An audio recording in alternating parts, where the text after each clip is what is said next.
রক্তিম শুভেচ্ছা এবং অভিনন্দন। আজকে আমাদের মৌন মিছিল পরবর্তী এই স্মরণ সভায়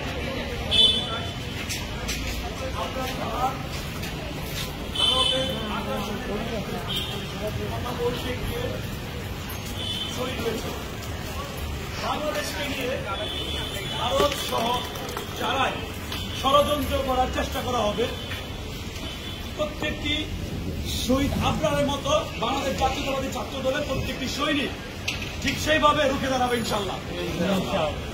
বাংলাদেশ জাতীয়তাবাদী ছাত্র দল কেন্দ্রীয় সংসদের নেতৃত্বে বাংলাদেশ জাতীয়তাবাদী ছাত্র দল বেসরকারি বিশ্ববিদ্যালয় শাখার প্রতিটি সূর্য সৈনিকেরা বাংলাদেশের প্রতিটি ষড়যন্ত্রের মোকাবেলা করবে ইনশাআল্লাহ। শহীদ আবরারের হত্যার পরে একটি মামলা হয়েছে, সেই মামলার রায় দেওয়া হয়েছে। সেই মামলাটি হাইকোর্ট ডিভিশনের অ্যাপিলেট ডিভিশনে অ্যাপিল করা হয়েছে।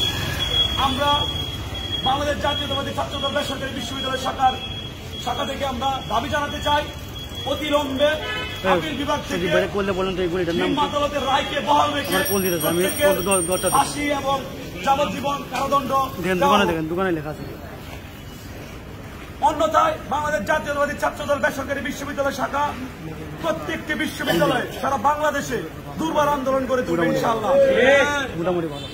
সেই সাথে আমি আরেকটি দাবি রাখতে চাই, এই অন্তর্বর্তী সরকারের কাছে বাংলাদেশ জাতীয়তাবাদী ছাত্র দলের প্রত্যেকটি নেতাকর্মী, বিশেষ করে আমাকে বাংলাদেশ জাতীয়তাবাদী ছাত্রলীগ হত্যার উদ্দেশ্যে আমাকে আঘাত করা হয়েছিল, শহীদ আবরারের মতো তথা বাংলাদেশ জাতীয়তাবাদী ছাত্র দলের প্রত্যেকটি নেতাকর্মীকে যেই সংগঠন বারবার আহত করেছে, নিহত করেছে, খুন করেছে, সেই বর্বর সন্ত্রাসী বর্বর সন্ত্রাসী ছাত্রলীগকে অবশ্যই অতিলম্বে নিষিদ্ধ ঘোষণা করে বাংলাদেশ থেকে এদেরকে বিতাড়িত করা হবে ইনশাআল্লাহ।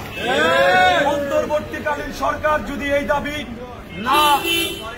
না মেনে নেয়, তাহলে অবশ্যই বাংলাদেশ জাতীয়তাবাদী ছাত্র দল এবং বাংলাদেশ জাতীয়তাবাদী ছাত্র দলের নির্দেশে বেসরকারি বিশ্ববিদ্যালয় শাখা ছাত্র দল অতিলম্বে দুর্বার আন্দোলন সারা বাংলাদেশে গড়ে তুলবে ইনশাআল্লাহ। সর্বশেষ আমি বলতে চাই, দেশনায়ক জনাব তারেক রহমান বাংলাদেশ জাতীয়তাবাদী ছাত্র দলের সাংগঠনিক অভিভাবক, বাংলাদেশ জাতীয়তাবাদী ছাত্র দলের কেন্দ্রীয় সংসদের বিপ্লবী সভাপতি রাকিবুল ইসলাম রাকিব ভাই এবং সংগ্রামী সাধারণ সম্পাদক নাসির উদ্দিন নাসির ভাই যে স্বপ্ন দেখেন প্রত্যেকটি ক্যাম্পাস হবে বাংলাদেশ জাতীয়তাবাদী ছাত্র দলের নেতৃত্বে মানবিক ক্যাম্পাস এবং বুদ্ধিভিত্তিক এবং মেধাভিত্তিক ক্যাম্পাস। ইনশাআল্লাহ আমরা আজকের এই স্মরণ সভা থেকে দেশনায়ক জনাব তারেক রহমান